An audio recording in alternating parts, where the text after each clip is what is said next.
Hello, everybody. Oh, it's me again.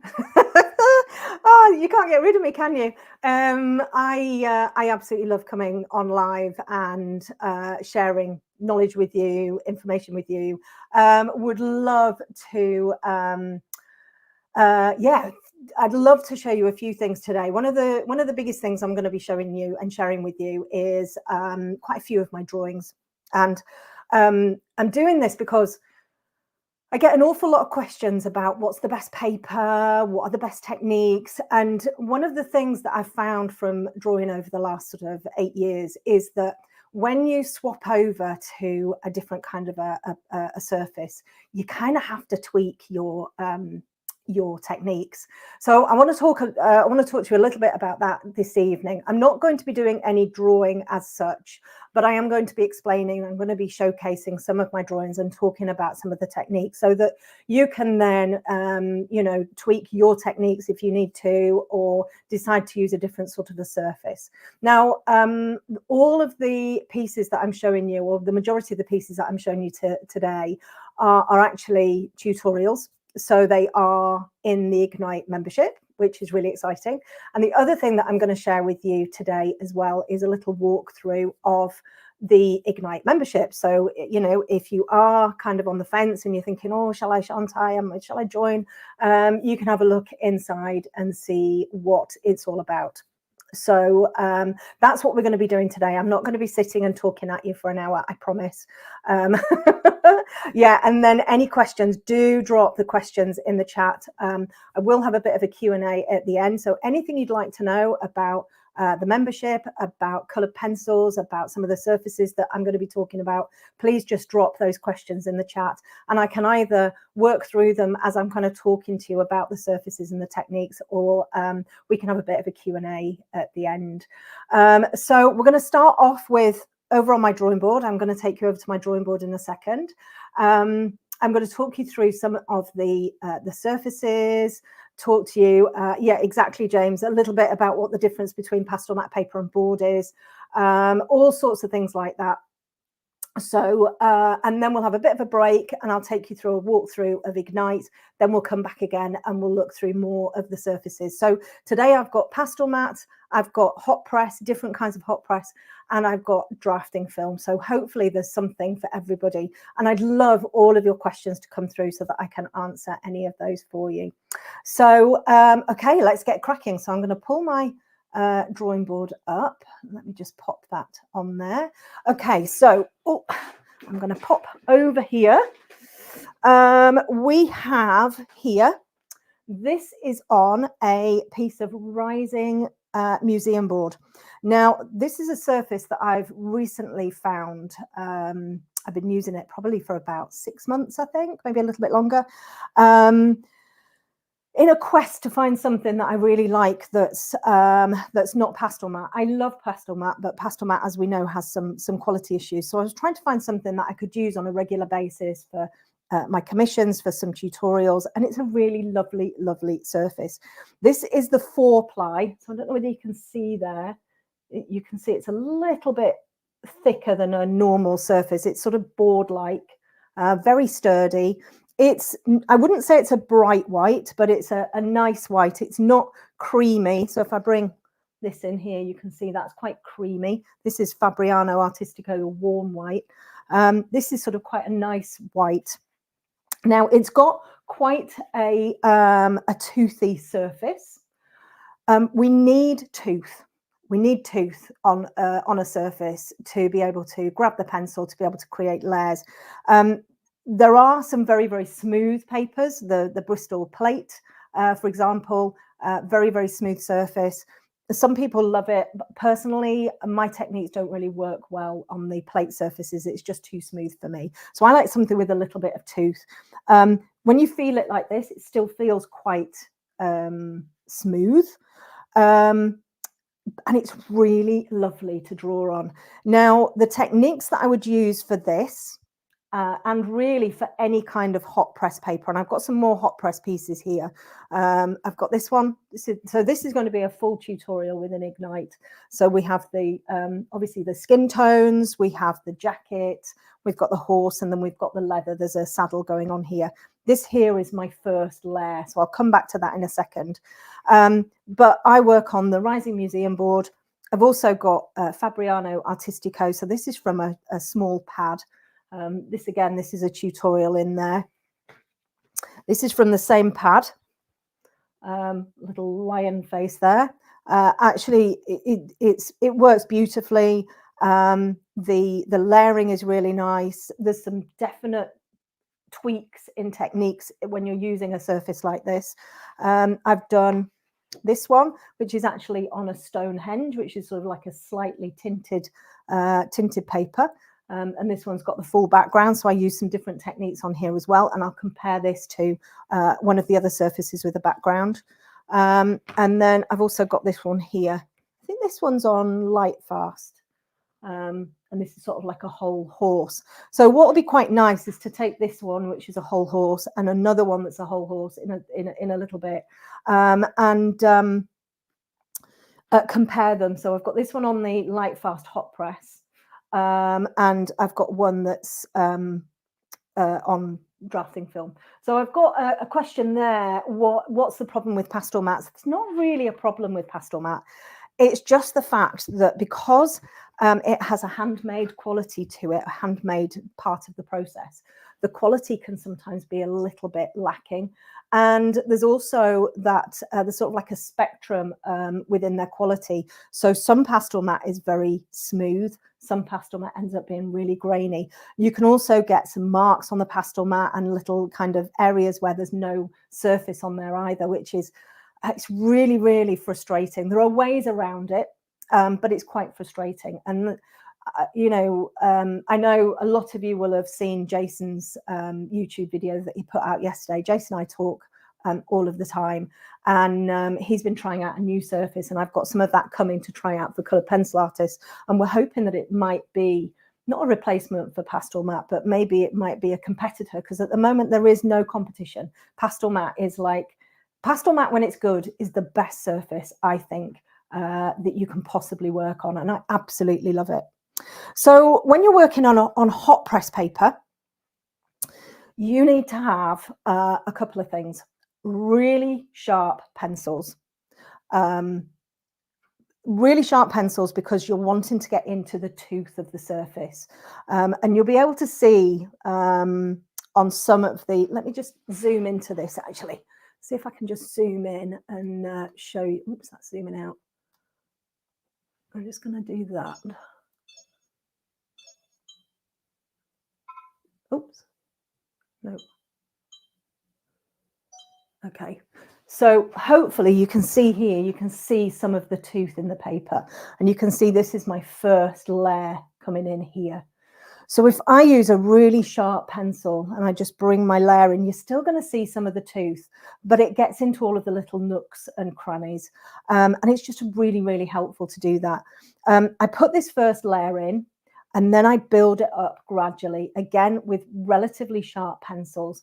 My pencils, I find, as I work through the layers, get a little bit blunter and a little bit blunter as I go through it. And my pressure starts off very light. So the pressure, if you think about using your pencils, I tend to use it on the back of my hand to demonstrate. So there's my hand there. And if you think about your pressure, you just want to be very, very light. So you're not actually pressing the skin in. That's the pressure you want when you're beginning. If you press too hard, you can actually see the skin being indented, and you can actually see the color going onto my skin there. So if you think about that pressure when you're working on a drawing, and just be very, very careful as you're creating those initial layers. But as you ramp up the layers with hot press paper, I've found with the techniques that I use, it's really important to increase your pressure. What happens if you don't increase your pressure? You end up with quite a lot of I can only explain it as looking a little bit dusty. It looks a little bit like it's got a layer of dust over it. And it's just because, obviously the pencil layers are down, they're sitting a little bit on top of the tooth, And by using a little bit more pressure, you're going to push everything into the tooth, and you're going to end up with richer colors and more depth in there. So for me, those are two really, really important things when you're thinking about, I'll just like zoom that back down there. When you're thinking about, I think I've got it on automatic now. Yes, when you're thinking about working on hot press paper, it's really sharp pencils and light pressure, and then ramping it up. Yeah, so I've got here, is that Eleonora? I've got my glasses on, I can't see my screen. Could you recommend a high quality black paper? Also, does the paper color affect its quality? Now, black paper, I've only got one sheet of black paper here, and it's not really black. This is Pastelmat here, and this is the anthracite Pastelmat. This is from a little workshop I did. This is my little dog, Dora. And the thing with the anthracite Pastelmat is it's not really black. It's like a charcoaly grey. And if you want a really, really black surface, there are a couple of good papers that are worth trying out. One of them is the Fabriano Black. It looks like when you first start it, you're thinking, oh, this has got enough tooth. This is going to be good. It doesn't take as many layers as the actual sort of white watercolor hot press paper, but you can still get some quite nice vibrant colors in there. There's a different way of drawing on black paper. The thing with Pastelmat is your colors tend to stay true. So if I drew some bright yellow on here, it would pretty much look bright yellow. But if I brought bright yellow onto a piece of black, the Fabriano Black, it would look a little bit duller. So, adding in light colors first and building up your light colors so it looks a little bit more vibrant is important. Now, I've just bought some Rising Museum board, which is this one, but in the black. And our next art club in Ignite, we're going to be doing a raccoon on that surface, and it looks to be a really nice surface to work on. Again, it takes the layers really nicely. I've done a little bit of a test with it, and I think it's going to be quite a nice surface to work on. But I think Stonehenge do a black. You'll soon find the one that you like. I'd be very wary about going out and buying lots and lots and lots of different ones. Just buy a pad of something. Probably I'd always go for a slightly larger pad, something that's sort of A3 or 11 by 14 or something like that, because then you can cut it in half or you can cut it into quarters, and then you're sort of using more of that paper up. Okay, so the other thing about using hot press paper, which I really love, I'm just going to move this one out of the way here. Oops. So we've got this Labrador here. What I really, really like about the, hot press papers, Pastelmat, they kind of work quite similarly, is the fact that you can use your kneadable eraser on them, particularly if you've used something like Polychromos or Pablos. So what you're looking for when you want to use a kneadable eraser can you see how I've picked out these light areas in here? This drawing's a couple of years old now.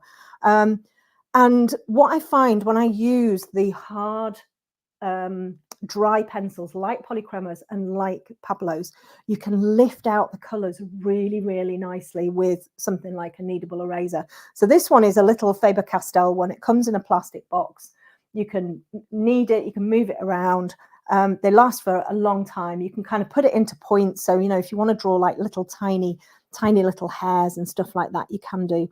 But it's fabulous for lifting out color.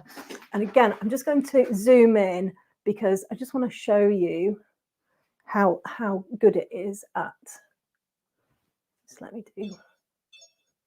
Oops. Okay, so we're zoomed right into the fur detail here, and this has all been done with Polychromos. or mostly done with polychromos. I think there's a little bit of the Derwent drawing black in here. And what's this? Is it better to draw a white dog on black or white paper? Oh, I'll come to that in a minute. That's a great question.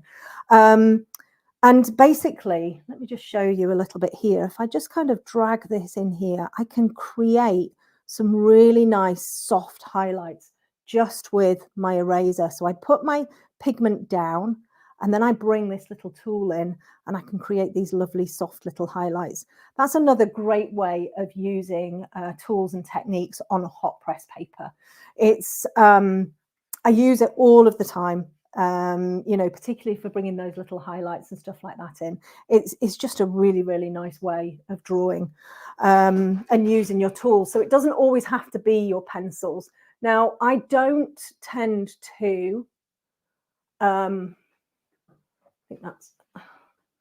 don't tend to use anything other than my pencils for drawing. I don't use any odorless mineral spirits or anything like that. Mine is all just 100% pencil, and that's because I have some pretty bad reactions to mineral spirits, so I don't use them. Drawing a white dog, should I draw a white dog on black or white paper? I had a white dog. I put it back in the drawer, but I've got a little bit of a white horse here, so let's have a look at this one here. It's not white on white, it's like kind of white cream on cream, really. I really love white on white. I think there's a really lovely, subtle, kind of ethereal quality to it. You can get beautiful lost edges. So lost edges, this is kind of a lost edge, where the color of the main subject bleeds into the color of the background. And it is the most beautiful technique. It looks fabulous, and mixed in with found edges where you have something with a very, very strong shadow. Let me see if I can find a found edge. I'm not sure I've got one. Oh, I've got another lost edge here, look. So this one here, actually, this is quite a nice one to look at. This is another tutorial in Ignite. You see this bit here, this is a lost edge. We don't necessarily have to have a line down here to show us what's going on, because our brain kind of makes it up for us. It fills in the gaps. So this is a lovely lost edge. This is a lovely sort of partial lost edge down here. And again, a little bit on the nose area there. And then we've got some sort of, this is a little bit of a found edge, but not really, because it's not, normally a found edge is sort of shadow. And it's beautiful. It's a really, really lovely thing to combine in your drawings to get your lost edges in. And it just gives your drawings such a lovely effect. It just makes them look soft. It makes them look beautiful. And the other thing to remember about white is that it's not white. White isn't white. White has got a multitude of other colors in it. And what happens is our brains are amazing at filtering out information that we don't need, but they're also brilliant at filling in the gaps. Like I was saying, you know, we don't need to have a line around here, that our brain fills the gap in. What it's also really good at is recognizing what it is that you're looking at, and going, oh, that's a horse. We know what a horse looks like. This is what a horse looks like. And then your brain sort of takes over, and you end up drawing what you think a horse looks like. And ultimately what happens is the eyes end up in the wrong place. They might even end up on the front of the face. You know, I have seen people draw that because they don't understand the anatomy of horses. You know, things might be sort of like slightly the wrong shape, or a little bit too big, or, you know, we've all seen the eyes when, you know, if somebody asks you to draw an eye and you kind of draw, you know, an oval shape, and then you put eyelashes in. That's kind of what we see and what we do. And actually what needs to happen is we need to try and stop that part of our brain from interfering when we're drawing, and we need to start thinking about what we're actually looking at. I'm just going to introduce you to this book as well. I got it out because I love this book. And if you haven't got it, I would highly recommend it. So this is, where are we? Drawing on the Right Side of the Brain by Betty Edwards. It's a classic. It's been out, I don't know how many decades. It's an absolutely brilliant, brilliant book. And I use this for some of the exercises in Ignite. And basically it gets you working with, you know, people who say, oh, I can't draw, you'd be amazed at what you can do once you start having a look at this book and doing some of the exercises, you know, drawing upside down, you know, drawing from a different angle, drawing with your eyes shut, all of that kind of thing. It's a really, really fabulous book. I highly, highly recommend it.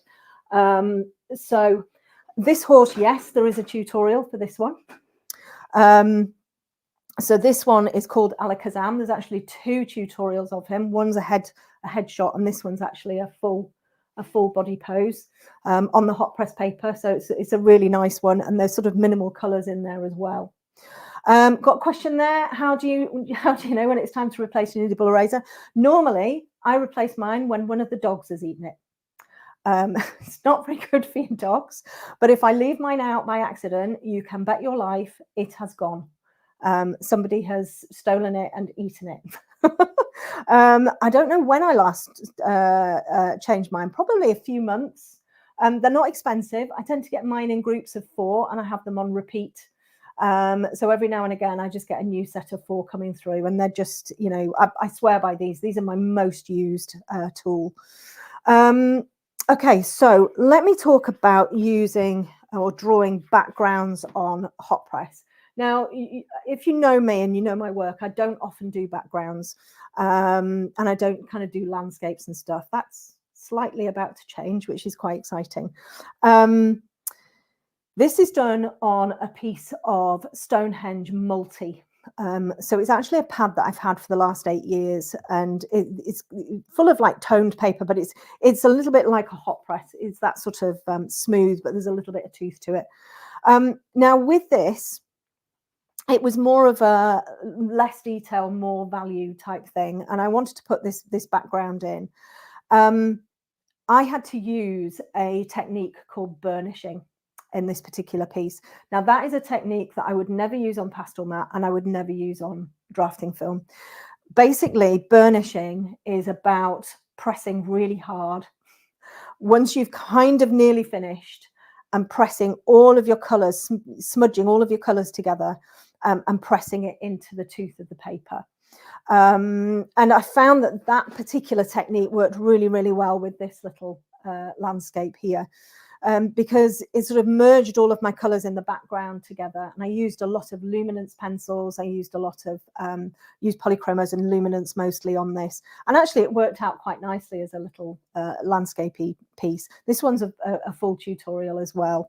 One of the things that I do with my tutorials, actually, with the longer ones, I think this was about 7 hours. I think with the longer ones, you get the whole of the step-by-step. So you get all of the steps, start to finish. You also get all of my mistakes in there, and I show you, how I don't rip it up and put it in the bin, but you know, how I kind of come back from a mistake. And the other thing that I do is I'll actually take the whole 7 hours or 25 hours or however many hours it is. I'll create a time lapse of it, and then do a special voiceover over the top, so that those who don't necessarily want to go through the whole 7 hours can watch 25 minutes and get the lowdown on the special techniques that I've used and the colors and all of that kind of stuff. So it just means that, you know, you don't, if you're somebody who uses tutorials and you literally go step by step all the way through, great. If you're not somebody like that and you just want a bit of advice, or you want to go, how did you do that? And you don't want to trawl through all of the videos, you've got that, time lapse to watch. And then I split out little bits as well. So there'll be a short section on just on the horns, short section just on the grass, you know. So but yeah, this was a really nice one. And that burnishing, blunt pencil, lighter color. So for this, I'd probably use a very light green or a white, or even a colorless blender, and you basically use really hard pressure and you just, you know, bash everything in, and that's what I did for the backgrounds there. So let me just thinking about which one next. Okay, so I'm going to come on to Pastelmat here, and then we'll have a quick break. So we've already seen this one, and I want to just talk about the difference between Pastelmat board and Pastelmat sheet. So I've got two pieces here, two dogs. Both are done on white Pastelmat. One is on the sheet and one is on the board. Okay, so the sheet here, you can see it's sort of, it's thick, it's on like a cardstock, if you like. The back of it, you can see there, is like, you can see it if I do that, it's shiny. It's got a shiny back to it. And the surface is that normal, that usual, lovely Pastelmat surface that we all love. That we're not always guaranteed. So this feels really quite smooth to the touch. I'm not feeling any lumps and bumps or anything. It feels really quite smooth. It feels lovely. The Pastelmat board, which this is thicker. So it's a little bit like the Rising Museum board. So it's I think it's, I can't remember how many millimeters it is, 2.3 or something like that. I can't remember. So it's much sturdier. You can see I can still kind of bend it, but it's much sturdier. The back is just like sort of a cardstock. Now, if you end up with a really smooth piece of Pastelmat board, sometimes it is almost impossible to work out which is the front and which is the back. And I've found the only way to tell sometimes if you do have a really smooth piece is to look at it in the light, and the front side will seem much more even, and the back side will seem a little bit mottled, like it's a card. And you should be able to tell that way. Usually what happens if you get pieces of the board, you get the very large pieces, and you'll get a stamp on the back and it will say white or something like that, but some of them don't. So it is quite difficult to work out which is the front and which is the back. On the card, on the paper that you get in the pads and as sheets, it's easy to work out which is the right side because it's the more textured side, not the shiny side. Although I have known people to draw on the shiny side and do an amazing job, I have to say. So cool. Okay, so let's look at the rest of those. I'll just do a very quick break. I'm going to take you through the Ignite membership now, so you can see what's involved, and then we'll come back to Pastelmat afterwards. I thought I'd give you a whistle-stop tour of Ignite. I'm not going to go through everything. I'm just going to show you the main highlights, okay? Because there's so much to show you. It would take ages, so I'm just going to show you the main highlights. One of the biggest things about Ignite is it is not just a membership. It's also got a fantastic course. My coloured pencil foundations course, I spent months and months, in fact probably about a year and a half, building this course out. It's got everything you need to get you started with coloured pencils. If you're a complete beginner, this is the place to start.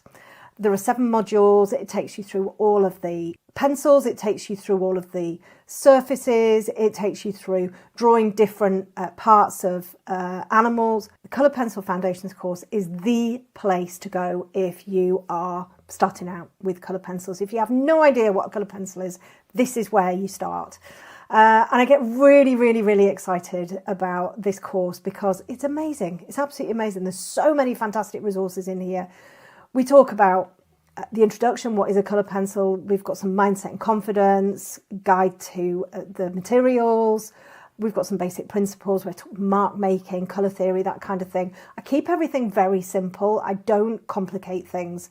And then we get into the drawing, and this is also a certificated course. So once you complete it, you get a certificate of completion, which is amazing. So this is where you come if you have no idea how to draw with coloured pencils. This is also where you come if you can draw, but you want a little bit of a boost to help with your development. And this is where you come if actually you're quite experienced, but you need sort of like a little bit more in there. Maybe you want some mindset and confidence boost, that kind of thing. So that's where I would suggest everybody starts. I also have this amazing calendar, here, which has got all of the information for the live sessions that I run. I run live sessions every single week. And they're always replayed. So if you can't make them, they're always on replay and you can watch them whenever you like.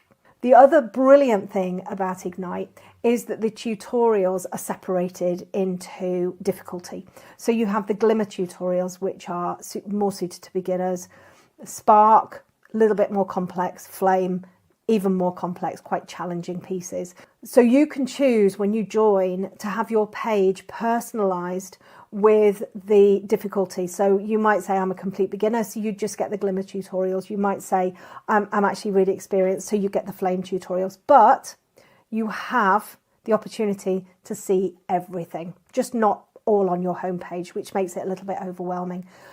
All my tutorials are here, based on subject, based on surfaces, got other resources there. There is literally thousands of hours of information here. We have all of the live session replays in here. Our fabulous community takes you straight through to the Facebook page here. We have all of the replays for the month, which I put into here, so you won't miss a thing. There's also down here, you have the another form of getting around. So 2 things that are really exciting about my Ignite membership site. One, the fact that you can search through videos. So if I want to search about packaging my artwork,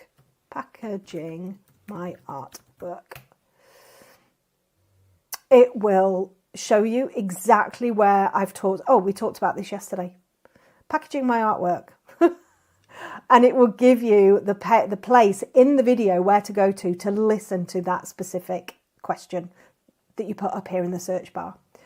The other amazing thing is this little flame down here. You click on the little flame, you can ask your question. Now, this is an AI bot that's trained on my content only. So it's not the internet, it's purely the content that's in the Ignite membership site. So I asked this question yesterday. What's the best way to package my artwork? For shipping. And here you go. It's starting to tell me some tips for packaging my artwork. This is all taken from the content that's in the Ignite membership site. So it's not just taking it from random websites. It's everything that I've ever talked about that it's kind of giving you in a succinct answer, which is amazing. And it also gives you the references of where you can find them, so you can go and watch the videos in there as well. That is a really, really awesome part of this membership, because if you have got a question, you can just go straight in and ask it, and you're likely to find the answer. So that is it. Well, it's not it. There's so much more to it. But as you can see, it's really, really comprehensive, well put together membership site. There's so much in here, and I know you're gonna love it.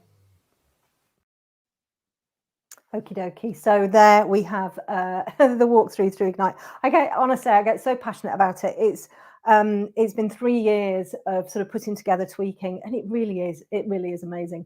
Kathy there, how long are the weekly sessions? If we can't make it, are they recorded? So Art Club is our session that happens every single week on a Tuesday, 1 p.m. UK time, and it's for 2 hours, always recorded. And usually up the same day. So if you do miss it, you can catch up with it later on. I do a Q&A every month for an hour. There's a confidence session that happens every month as well. So yeah, if you join and you can't attend the lives, you will be able to watch them, all of them. And you've also got access to all of the previous ones as well. So you've got 3 years worth of information. I'm expecting you all to be sitting there with your headphones on, listening to everything. Yeah, and we have the business drop-in, we have the critiques, all of those things, and they're all recorded. Diane, I want to join, but I'm worried about the length of classes. I struggle with focus. Diane, I am completely with you on there. I do struggle. You don't have to join the live sessions. They're all recorded, but I also have all of the tutorials. Some of them are much shorter.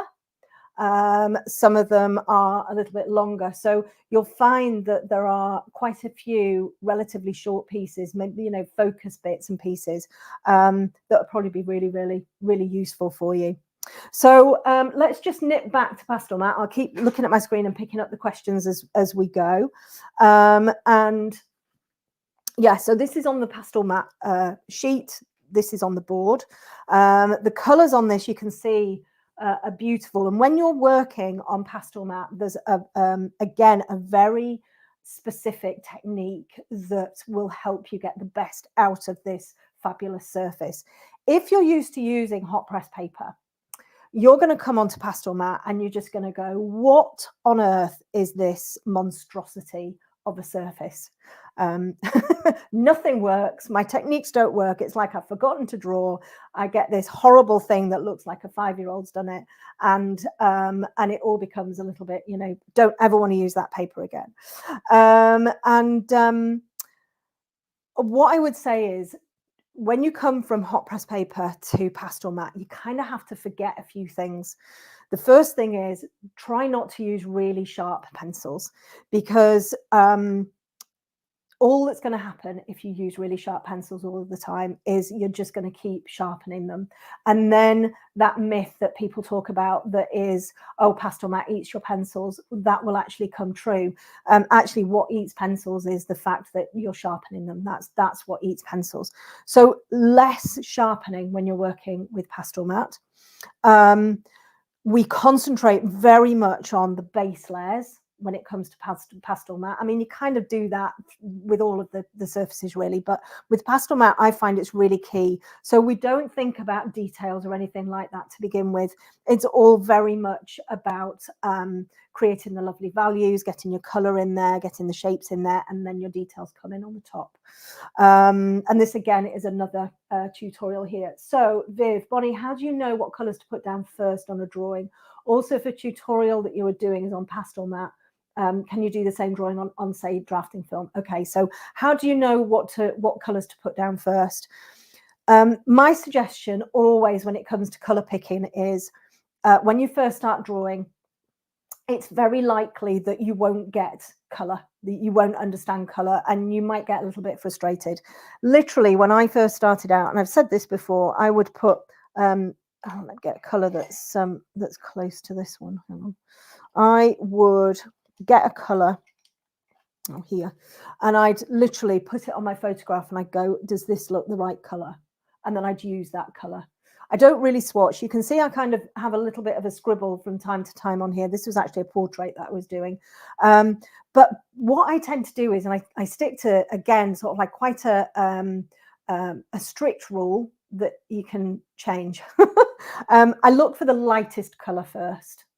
And then I look for the darkest color, then I look for the color in between, and I'll start with the lightest color. So with this particular dog, this lovely chocolate Labrador, I'm pretty certain I started off with this pink, which is the Polychromos Cinnamon, because I can see lots of pinky bits coming through his lovely chocolatey fur. So it kind of makes sense with colored pencil to work light to dark, because they're not opaque. They're not like pastels where you can work dark to light. You can put the lighter colors in easier over the top. Although with Pastelmat, that's another amazing feature.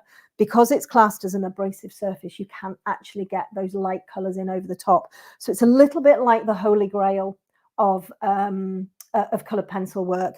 If you're working on hot press paper like this, if you need to keep any light areas free, you kind of have to isolate them. You can't put them in over the top of other colors. But with the Pastelmat, you can put your lighter colors in over the top of dark. I'll demonstrate it in a minute. So yeah, so I would start with the lightest color that I can see and then build up from that. And then working on Pastelmat, if you want to do something on drafting film, you can absolutely do it on whatever surface you want. The best thing to do is, if you are in Ignite, is to pop a post in Facebook and say, I want to do this on a different surface. Any tips for techniques? And then I can tell you what to swap around and what to change. Steph there, do we need lots of materials for Ignite?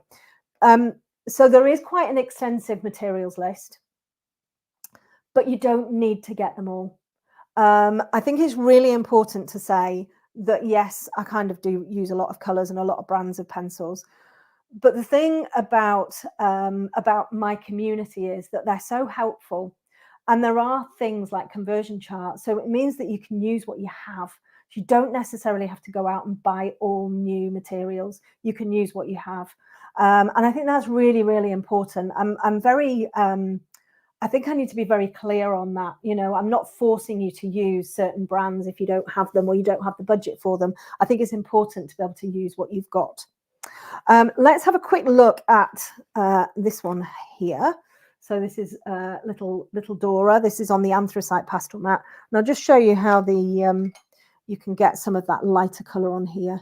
It literally just goes in over the top. It's honestly, it's such a fabulous surface, and it's had quite a bit of bad press at the minute just because of its quality issues, but it's still, I would say, still my absolute favorite surface to work on. Getting dark over light over dark with color pencils is challenging. It really is. With Pastelmat, you still need a sharp pencil. So this one here is one of my favorite whites. This is the Pablo white. It's a hard, dry pencil. It feels quite velvety, and it's the perfect pencil for getting light over dark on Pastelmat. It just really is. I also like the Museum Aquarelle. But this one I think is perfect. So there's Bruce there. How long have I been drawing? So I started drawing in 2016. Actually, I didn't get this out on purpose, but I've got it here. I picked up colouring in 2016. And this is the first colouring book that I got. Look at that, how dirty it is. It's been all over the world, is this? My daughter bought me a colouring book for Christmas because I was stressed out and I needed something to help me. So this is the first piece that I did in colour pencil in 2016, Christmas 2015. And I became absolutely obsessed with coloured pencils, just completely obsessed. This was done with W.H. Smith pencils. And very soon I realised that I needed something a little bit more vivid. So I ended up with some Caran d'Ache ones. And this is another one of the colouring pages that I did. And then I started to draw my own pieces. And then that kind of ended up with me being commissioned to do a lot of work and then teaching, which is amazing. What core pencils are best for Ignite tutorials? I would suggest polychromos. So we've got another piece here. This is another tutorial. This was done in Art Club. This is a really nice one. This is Pastelmat again.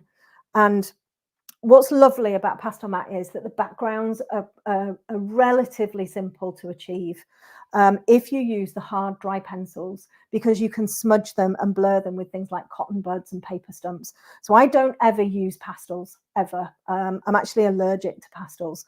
But I've started to create pieces with backgrounds because I found on Pastelmat it's actually quite it's a lovely surface to create those backgrounds on, and it's just merging all of the colors together. And this piece here, I don't know how many people were in Art Club, probably a couple of hundred, drawing together every Tuesday, creating this bee on the lovely flowers.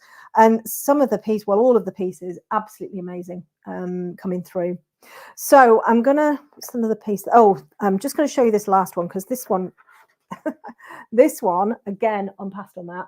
This is the, so it's on twice, and it's on twice because this was a workshop that I was running, and then we had a power cut. The whole village went down. We had a power cut. So I was going to do this and the mouth. I ended up doing the whole thing again for the people who had joined the workshop. This is on Pastelmat. I find Pastelmat one of the most beautiful surfaces to draw portraits. Because the surface is just wonderful for moving and blending, and you can get tons and tons of layers in there. But also, if you have sort of quite the smooth Pastelmat, you can also get fewer layers in there, so you get that lovely balance of values. I love this, and I've had a lot of information about this one, a lot of queries, can they buy it, all of that kind of thing. So I'm going to move on to drafting film now. We'll start with this one. If we're working on a project of our own and need help, absolutely, yeah. Elaine, that's what I really love about my community. You have kind of like the hive mind who have been with me for, I don't know however many years. They know how I work. They know, you know, how to answer questions, how to help people. And then I'm very active in the community. So if you tag me, I'm going to come along and I'm going to help you. Oh, okay. So I'll come to that in a second, Kim. How much help do I give in the business drop-ins? This is drafting film. If you've never seen drafting film before, it's a fabulous surface. So this is it here. Oops, it's actually stuck to another piece. You see, it's semi-opaque, so you can actually see through it here. It's a brilliant surface for drawing on. It's the most gorgeous surface for drawing on. So this, again, this is a full tutorial. I did with just Prismacolor. So this was done with Prisma warm greys. I might have used a different kind of black in the hair. I've found that using Prismas for skin tones on drafting film is one of the easiest ways of getting the texture nice and smooth. Because one of the things with drafting film is, hang on. One of the things with drafting film is you'd think because it's so smooth, it would be amazing for smooth textures, but it's not, because you can't actually blend on it. Once you put your pencil down, it's kind of there and it's kind of a bit sticky. So you sort of have to wait until you go to, but yes, exactly. They're fabulous, aren't they, Viv? You know, so I found Prismacolors were great for this. Just heading back to the question about the business drop-in. So I will give as much help as you want at any point. You know, it doesn't necessarily have to be in one of those sessions. You'll find, I think there's something like 25 hours worth of business drop-ins. So if you do join Ignite, you'll find it's about 25 hours worth of business information, and not just from me, but with guests as well that come in. I'm very happy to help with any sort of businessy questions. And so I've helped people with their websites, I've helped people with their social media, you know, all of that kind of thing. So you'll probably find everything that you need, how to build an audience, how to create content, how to get away from scarcity mindset, that kind of thing. You'll find all of that in the business drop-in playlist. So this is my cat, Miriam. And this is the line art that I created. So I created the line art on my iPad. So what you'll get in the tutorials is you'll get the line art, you'll get the reference photo, you'll get a materials list. I will also give you the size and everything. So I've created this from Photoshop. I've actually got a YouTube video showing you how. So I use Photoshop and I connect my iPad to Photoshop, and then I use my Apple Pencil and I have the photograph of Miriam, and I for tutorials I just trace round, which means that we're all starting from the same place. So we've all got this same line art. You can choose to use that line art. You can choose to create your own line art. You can choose to have no line art. If you want to you know, do it freehand, you can do that. I also have some tips for freehanding in Ignite as well. And then again, this one is on drafting film. This one was another workshop, I think. And the colors are just so beautiful. The other thing that you can use when you're working with drafting film, the slice tool is the most fantastic tool for this. You can literally just go in and you can take out you know, little sort of white hairs. So what I tend to use, the main techniques I tend to use for drafting film are the subtraction techniques. So erasers, electric eraser, little Tombow eraser, slice tool, brilliant for this particular surface. Oh, that's really kind of you, Laura. Thank you. Yeah. So, and then I'm going to show you this one, because this one again is in Ignite. So this one here. Oh, gosh, this piece here nearly did my head in. I was asked to create something smooth and shiny on drafting film by my students. So we chose this. I chose this, and this is actually in the flame, the more challenging playlist in Ignite. Like I was saying, this is on drafting film, so it's quite tricky to get smoothness on drafting film, but we did it, and it looks, I have to say, looking at it now, and I'm thinking that's pretty good. Well done, Bonny. It looks pretty good. It looks really good on the screen. It was parts of it were joyful, and parts of it made me nearly cry. And this is the thing with color pencils. They really bring your emotions out. They really do bring your emotions out. And what I found is that if I'm not in the right frame of mind, then it's better probably not to draw something challenging. You know, it's probably better to kind of do some doodling or maybe some coloring or something like this. This kind of thing takes a little bit more concentration. I have to say, I have seen the most amazing renditions of this in Ignite. I mean, incredible renditions, because it's not a simple piece. So this is for somebody who maybe just, you know, wants to really start to ramp up their development. Best paper pencils technique for soft blurry backgrounds behind a subject. So yeah, so we've got the oops, hang on, I'm just going to end up dropping these all on the floor. I've got the little bee again here. Oops, the bee here, which is the is on Pastelmat. So this, I like to use Polychromos and Pablos because they move around. What happens when you use a hard dry pencil on Pastelmat? You lay it down, it just sort of lies on top of the surface, and you can just move it about. So let me just have a. I've got some cotton buds here. So if I just bring a little bit of the colour in there, just nice and gently, and I bring a different colour in. I've got another blue, it's a different blue. And then I bring my little cotton bud in.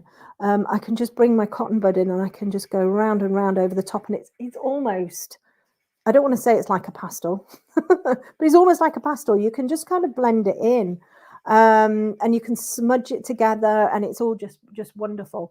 However, if you use the softer pencils, Luminance, Prisma, Lightfast, a little bit softer, what happens is that sticks to the tooth. So it's a little bit harder in those preliminary stages to move about. So I like those hard dry pencils there to do that. Let me have a look at, so I've got another couple of pieces here. We'll finish on the German Shepherd, but this again is on drafting film. This one you can see, if I show you the underneath side, you can actually see you can draw on the back of it.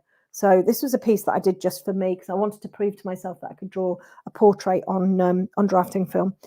So I've come in on the back to darken areas. So I've darkened here, I've darkened in her eyes, I've darkened in the shadows. And by doing that, it just adds extra depth on the front.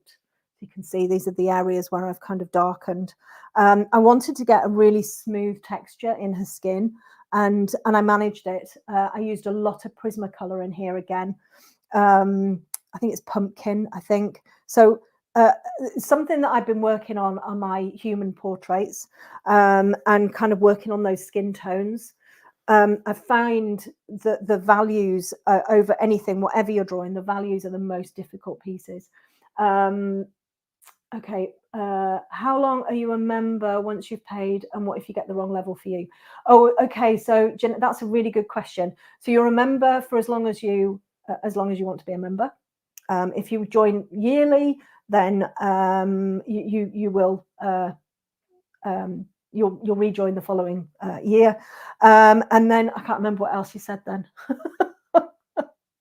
Hang on, just pop it back up again.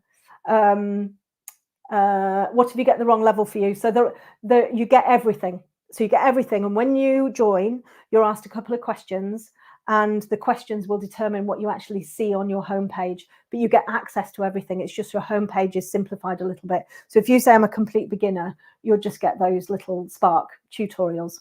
Walter, please can you talk about the cancellation policy? Yes. So yes, we do have a cancellation policy in our terms and conditions. If you wish to cancel, you email us and you let us know that you want to cancel. We'll then send you a link. We do ask you the reasons why you're cancelling, because I think it's really, really important for us to understand why people are leaving. And then it will cancel for you. So it will go through, but you need to contact us first so we can get that process going. Oh, Di, that's amazing. Yeah, finding enough time to draw it can be a bit challenging. And yeah, you know what I say, just stop doing the stuff that isn't important, like ironing. Oh, brilliant. This is wonderful. That's brilliant, Gertie. Brilliant. Absolutely awesome. So I'm going to come, I don't know how long I've been talking for. You know me, I could talk forever. I'm just going to come on to the last one here. And then if you've got any more questions, I can come and sit. So this is the German Shepherd. Actually, I'll move that bit of paper there. This is the German Shepherd that if you join, this is the final project in the Ignite, in the Colored Pencil Foundations course. This is the final project. So if you join and you do this, you are going to be drawing this, and you will be drawing this, and you will be creating amazing art that looks like this. Okay, because I take you every step of the way. I tell you how to put each pencil down. I tell you how much pressure to put down. I tell you how you might be feeling at certain stages. You might be feeling a little bit overwhelmed now. You might be feeling a little bit, you know, like I can't do this, or you might be thinking, oh, this is amazing, or you know, it might be that you're struggling to put some color down, and I can help you with that as well. So I love this piece. I think it's an amazing piece that I've put together. And honestly, the amount of people that have been through the foundations and have created this, I know some of our older igniters are like, not another German Shepherd. But I think it's just so wonderful that people who never thought they could draw, who were told they couldn't draw when they were younger. I was told I couldn't draw. You know, I wanted to be an artist, told at 17 I wasn't good enough. And then they produce something like this. It's amazing. It's absolutely amazing that just with no artistic flair, but you know, some nice information, some kind tuition, you know, you can create something like this, which I think is I think it's just amazing. I think it's brilliant. And I love seeing everybody's drawings, and then we see the comparisons, and it's just, you know, if I can get everybody drawing, that for me is just amazing. So I'm just going to pop back here. I'll just take this off. Hang on. I'll come back here, and if anybody has got any other questions that they want to ask me, you're very welcome. I know. Oh, do we need a computer to access Ignite? So you will need to have internet access. You can use a mobile, you can use a tablet, you can use your computer. But as long as you've got internet access, then you can use whatever you've got. So that's fine. Oops. Can you put all of the information into a download for a workbook reference? What you can do with all of the tutorials, you can create, I have the transcript available, so you can download the transcript and you can use that as a reference if you like. I've also got, that you can use the transcript. I think that would be, you know, the best thing to do, I think. How do I recommend using the Betty Edwards book? So I just dip in and out, to be honest. And what's really nice about it is that some versions come with a workbook. So some versions come with a big sort of like sketchbooky workbook thing, which I think is a really lovely idea. So you can actually go through the, you know, all of the exercises in the book and work through them. But I've done the drawing upside down. We did that in Art Club not so long ago, and people were amazed at what they were coming out with. They've got some lovely mindful exercises in there as well. You know, and it's just a brilliant book. It's absolutely brilliant. Dawn, do I change the base layer pencils for different surfaces, black, or Pastelmat or drafted bill? No, not necessarily. Although if I was going to draw something quite vibrant on a black surface, then I would probably start with sort of slightly lighter colours and try and get the vibrancy up. Diane, thank you. That's really kind of you. Grace there, do I teach composition and how to integrate background into drawing the main subject? Yes. So when we're drawing a background, I'll talk about the bits to keep in, the bits to take out, what a good composition looks like. And I'll talk about how, the different ways of creating a background, whether you do it first, whether you do it last, whether you do it, incorporate it. And that's quite a personal thing. There's no right or wrong. But I do go into a lot about composition, and in the critiques I'll talk about composition a lot as well. I think it's really, really important to understand, how composition works, and when you've got a photograph, what do you put in and what do you leave out? I think is really important. Okie dokie. Can I see any other questions there? Oh, here we go. I asked a question further up about, have you found there's a best order to use the different brands of pencil on Rising Museum board, or doesn't it make much difference? So it depends on how I'm feeling. Mostly it's either polychromos down first or luminance down first. I'm a very feely person. So if you put luminance down first, you get a much smoother lay down. So your pencils can feel a little bit skiddy. Polychromos, they're harder, they're drier, so it kind of feels like you're just drawing over the top of the paper. So it depends on how you like your pencils to feel. Some days I want mine to feel like the paper, some days I just want them to be skidding over the top of each other. So there's no right or wrong way, but I would tend to 50% of the time put polychromos down. I'm on the fence here. And 50% of the time I would put luminance down. Jeanette, yes, you can use drafting film on both sides. Yeah, absolutely. As long as you've got the matte film double-sided, then you can use both sides. Yeah. Oh, brilliant. That's lovely to hear. Thank you. I'm just looking for any other questions in here. I don't think I can. No, I think we're all good. Could you please list all the papers so we can have a reference to refer to? Yeah, so Lisa, if you do join Ignite, then you get a full materials list with all of the stuff. But basically, I use a hot press surface, which you can choose what you want to use. Fabriano's changed a little bit. I don't like it as much. So I would normally go for a Stonehenge hot press, Pastelmat, drafting film. If you're on a budget, please don't worry about getting all of those things. You could even use tracing paper to do the drafting film stuff on. You don't need to get all of the stuff. Brand of drafting film is Graphics, Graphics or Polydraw. So drafting film, Graphics drafting film, and Graphics Duralar. Duralar isn't drafting film; it's a plastic film. It's very similar to drafting film, but it's slightly smoother, and you just have to watch your eraser on it because it can get a little bit tricky. It doesn't really like erasing. And then the Polydraw drafting film you can get on Amazon in a pad. Yes, Karen, you can pay by month, no problem. I have a lot of people who start paying by month and then they go on to annual afterwards. Would I recommend purchasing single pencils and complete kits? I would say if you have the budget, buy the set of 100. If you don't have the budget, buy single pencils first. And in the luminance range, I would suggest buying the percent colors first. So you have different colors that have got 10, 5, 40, 50% within their ranges. Those ones are going to be really, really, really useful for you. Brand of hot press, so Fabriano Artistico, Lightfast, Arches, Stonehenge, and then I'm using the Rising Museum board, which is pretty similar.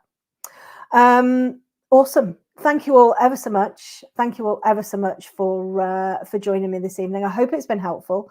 It is on replay, so you'll be able to kind of watch it again if you want to. And always happy to share anything and to answer any questions. But I really appreciate your time here, and thank you so much for joining me. Okay, I'll see you all soon. Bye.